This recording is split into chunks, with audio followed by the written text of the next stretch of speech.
કોંગ્રેસમાંથી વિદાય સમારંભ અટકતા નથી તો બીજી બાજુ ભાજપમાં આવકાર સમારંભ અટકતા નથી।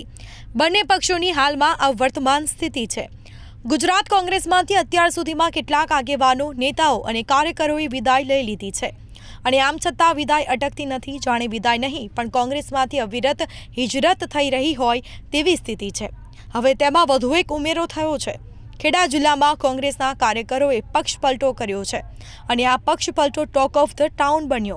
આ રાજુભાઈ જે છે એ રાજુભાઈ 3 દિવસ પહેલા ફરિયાદ નોંધાવવા ગયા હતા કે ભાઈ એફઆરઆઈ મને માર્યો એની એફઆરઆઈ થાય અને એફઆરઆઈ નોંધાવવા ગયા ત્યારે ત્યાં આગળ સ્થાનિક ત્યાં ભાજપના આગેવાનોએ મોકલેલા 2 જણ જઈ અને એવી રજૂઆત કરી કે અમારી પણ આ રાજુભાઈ સામે એટ્રોસિટીની ફરિયાદ ફરી દાખલ કરો। ત્યાં નડિયાદના પીએસઆઈ રાજુભાઈને એવું કહેવામાં આવ્યું કે આ ફરિયાદ તમે આપો છો, એફઆરઆઈ તો અમે લઈ લઈશું। જો કે પક્ષ પલટાની આ ઘટનાથી કોંગ્રેસ લાલઘૂમ છે। કોંગ્રેસનો દાવો છે કે ભાજપે દમદાટી આપીને પક્ષ પલટો કરાવ્યો છે। કોંગ્રેસના કાર્યકર રાજુ રબારી અને તેના સહિત બીજા 50 કાર્યકરોએ કરેલા પક્ષ પલટા અંગે ખેડા જિલ્લાના કોંગ્રેસ પ્રમુખ મહેન્દ્ર રાણાએ ભાજપ ઉપર આક્ષેપો કર્યા। રાણાનો દાવો છે કે એટ્રોસિટીની ફરિયાદનો ભય બતાવીને રાજુ રબારીનો પક્ષ પલટો કરાવવામાં આવ્યો છે। આ મિત્રો જે કહે છે ફરિયાદ એટ્રોસિટીની દાખલ થશે, ત્યારબાદ તેમના સગાવાલાઓને ત્યાંથી ફોન કરીને કે કોઈના માધ્યમથી બોલાવવામાં આવ્યા। રાજુભાઈને એમના સમાજના લોકો, એમના સગાવાલાએ બહાર બોલાયા અને રાજુભાઈની એફઆરઆઈ નોંધાઈ ગયેલી એફઆરઆઈમાં સહી કરવા પણ રાજુભાઈ રહ્યા નહીં, ત્યાંથી એમને ડાયરેક્ટ લઈ જવામાં આવ્યા અને ત્રીજે દિવસે સીધા રાજુભાઈને નડિયાદ કમલમમાં બોલાવીને ખેસ પહેરવામાં આવ્યો। હું એવું કહું છું કે એવું તો શું કારણ બન્યું કે રાજુભાઈને જવું પડ્યું? થોડા સમય પહેલા નડિયાદમાં મેયરની કચેરીએ રાજુ રબારી સહિતના કોંગ્રેસના કાર્યકરો રજૂઆત કરવા માટે ગયા હતા અને ત્યાં ભાજપના કાર્યકરોએ આવીને બબાલ કરી હતી અને કોંગ્રેસના કાર્યકરો સાથે માથાકૂટ કરી અને તેના પછી મારામારી પણ થઈ। કોંગ્રેસના કાર્યકરો સાથે થયેલી મારામારીની આ ઘટનાની પોલીસે ફરિયાદ સુદ્ધા પણ લીધી નથી। આમ તંત્ર પોલીસ સહિત દરેક હથકંડાનો ઉપયોગ કરીને કોંગ્રેસના કાર્યકરોને દબાવી રહ્યું છે। હું એવું કહું છું કે એવું તો શું કારણ બન્યું કે રાજુભાઈને જવું પડ્યું? એ જવાનું એક જ કારણ હતું જેને આખા ગુજરાતે જોયું છે કે રાજુભાઈને માર મારવામાં આવ્યો અને માર માર્યા પછી એમને ભાજપમાં લેવામાં આવ્યા। આ વિડીયોના માધ્યમથી બધાએ જોયું કે માર મારનારા એ હતા અને ભાજપમાં જોડનારા પણ એ જ હતા।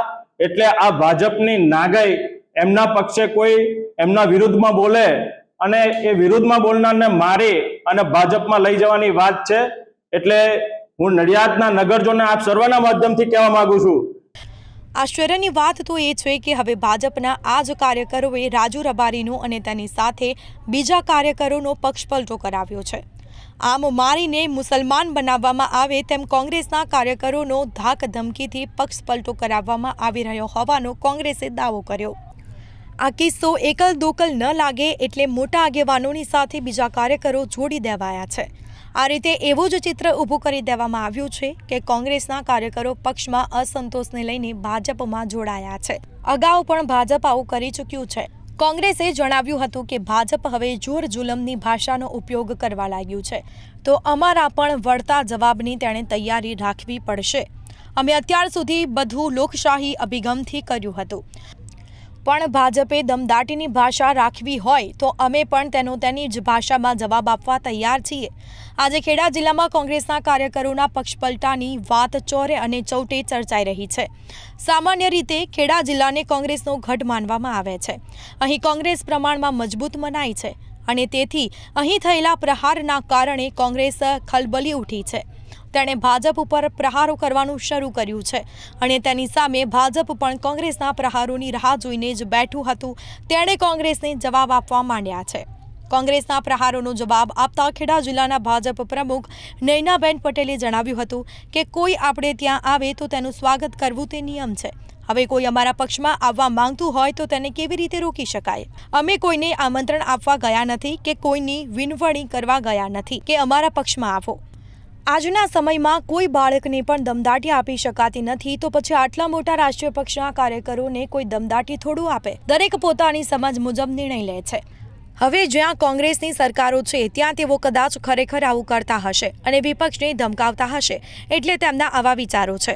કોંગ્રેસની જેમ અમારે પેઢીગત શાસન નથી, અમારે ત્યાં કાર્યકરોનો અવાજ સંભળાય છે. તાજેતરમાં જ ગુજરાત પક્ષ પ્રમુખની ચૂંટણી તેનું ઉદાહરણ છે. નિયમિત સમયે પક્ષ પ્રમુખ બદલાય છે, પક્ષમાં આંતરિક લોકશાહી છે. આના કારણે જ તો લોકો અમારી સાથે જોડાવા તત્પર છે. તેનું સૌથી મોટું ઉદાહરણ પીએમ મોદી છે, જે પક્ષના સામાન્ય કાર્યકરમાંથી પીએમ બન્યા છે. હવે શું કોંગ્રેસમાં આ શક્ય છે? જરા પણ નહીં. કોઈ કાર્યકરની તાકાત નથી કે તે પીએમ બનવા સુધી પણ વિચારી શકે. બધા એક જ કુટુંબની ભક્તિ કરે છે અને તેથી ત્યાં આંતરિક લોકશાહી ખીલી જ નથી. હવે કોઈ પણ પ્રકારની આંતરિક લોકશાહી ન ધરાવતો પક્ષ અમને દમદાટી આપી હોવાનું કહે છે તો તે કોઈ ક્યાંથી માને? તેમણે ઉમેર્યું હતું કે દમદાટીનું રાજકારણ કોંગ્રેસ કેવું રમ્યું હતું તે આખો દેશ જાણે છે. હાલમાં અમે શું કરી રહ્યા છીએ તે આખી ગુજરાતની પ્રજા જાણે છે. આના કારણે તો કોંગ્રેસ રાજ્યોમાં 30 વર્ષથી સત્તાની બહાર છે. આટલા સમયથી સત્તાની બહાર હોવા છતાં પણ તેણે કોઈ શીખ મેળવી નથી. કોંગ્રેસમાં કંઈ પણ થાય એટલે શાસક પક્ષ ઉપર આક્ષેપ જ કરવા. કોંગ્રેસ સત્તા પર હતી અને અમે વિપક્ષમાં હતા ત્યારે પણ કોઈ પણ ઘટના માટે આ જ રીતે કોંગ્રેસ ભાજપને જ જવાબદાર ઠેરવતી હતી. કોંગ્રેસે આમ હજી તેની આ મનોદશા છોડી નથી. ભાજપના જ ગોરધન ઝડફિયાએ જણાવ્યું હતું કે આક્ષેપો કરવા તે કોંગ્રેસની જૂની રણનીતિ રહી છે, જ્યારે પ્રજાના કામ કરવા તે ભાજપની રણનીતિ રહી છે. કોંગ્રેસમાં પહેલાં તો તેના મોટા આગેવાનોને સાચવવાની તાકાત ન હતી અને હવે તેના કાર્યકરોને સાચવવાની પણ તાકાત રહી નથી.